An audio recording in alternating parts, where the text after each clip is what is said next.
Hi folks, welcome to the lab. We are going to delve deeper into Phantastes today and find out why I am playing Igor, my faithful six-string assistant who worked with me on Phantastes. The album started basically with a love song called The History of the Kiss, which is on the album. But I wanted wider sonic possibilities than my beautiful acoustic guitars could offer.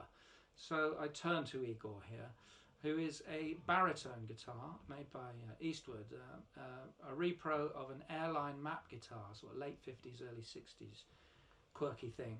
It's a beautiful thing because it goes low, very low. So I could play bass on it, as well as some sweet, sweet highs. I'm on the neck pickup here to give it some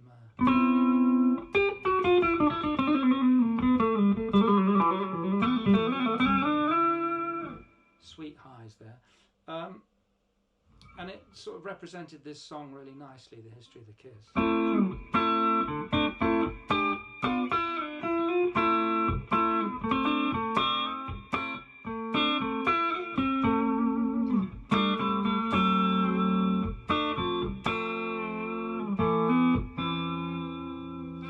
You noticed I've been thumping the back of the guitar there. I made a slight naughty little customization here.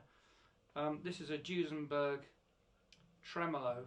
It should have an arm on it, and it should also be on a left-handed guitar. This is a right-handed guitar, of course, but it's a left-handed tremolo without the arm, so I can just prod it with my forearm.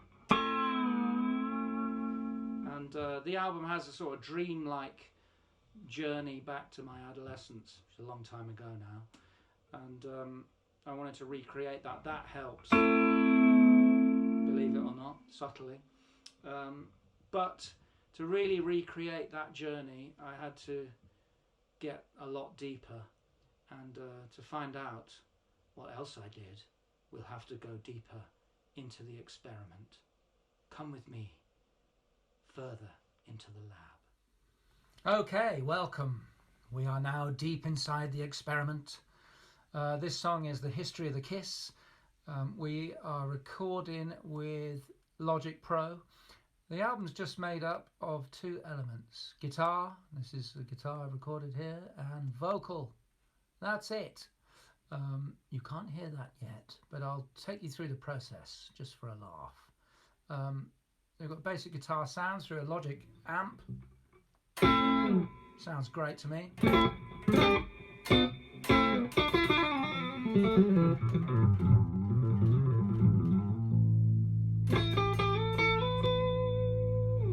Lovely. That's where we start, but I wanted to get into dreams and go through the ethereal mists of time to represent the journey back to my adolescence. And to do that, well, one of the few good things about lockdown was investigating audio software trials, and one of my favourites is this beauty, Synaptic Adaptiverb, which is a beautiful, unique, lush sounding reverb with loads of capabilities, one of which is a synthesized trail that adds thirds, fifths, sevenths, ninths, thirteenths, whatever you like, to your reverb, that listens to the notes you play and sort of plays along, and it's just great.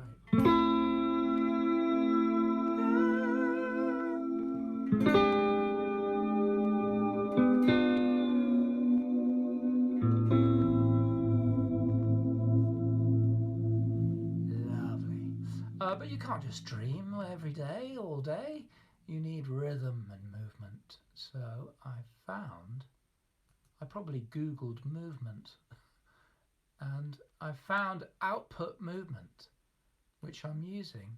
The step sequencer inside, you can see it's got 16 beats there, and you can choose which ones it will trigger in the tempo of your song.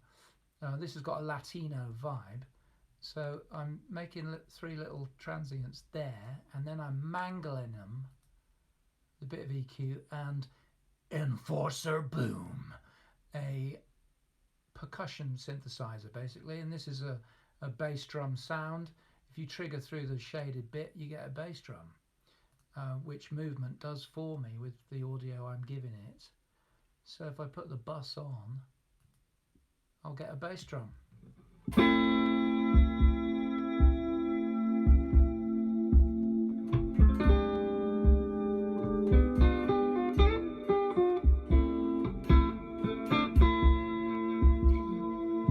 More, I say more. We need a snare. So next track along is the next bus. Same process, just different processing, and we should have a snare now.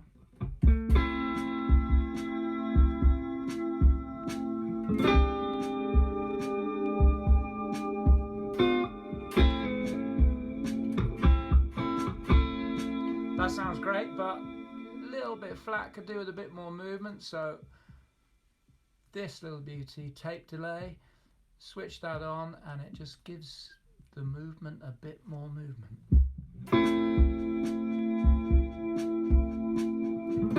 Yeah, now you're talking.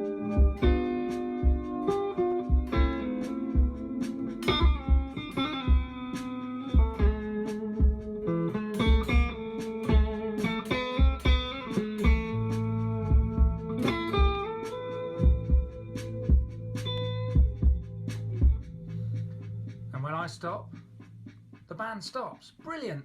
So the dynamic of the song is up to me when I play and when I don't, rather than having it programmed, you know, and pre-recorded, or playing along to a loop or whatever that's kind of endless.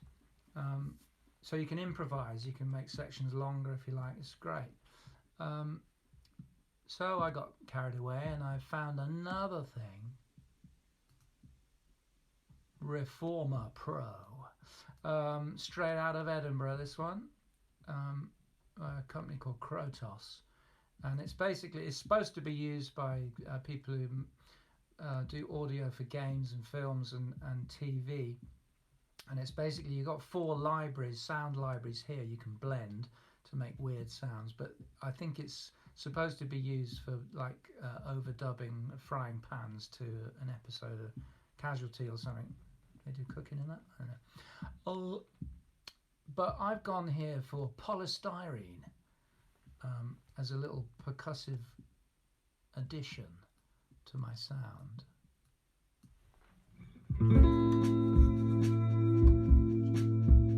Just brings it alive just a little bit more.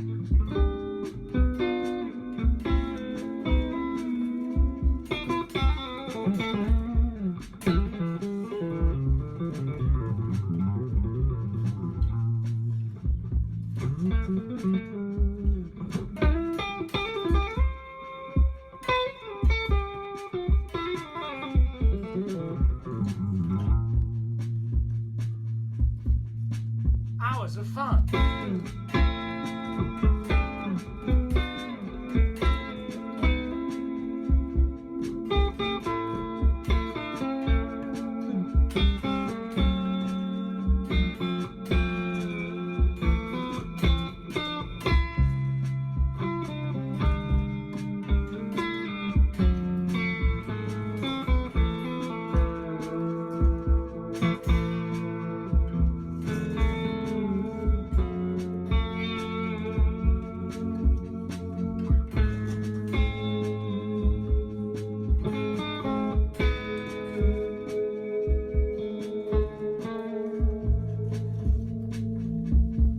So that's it.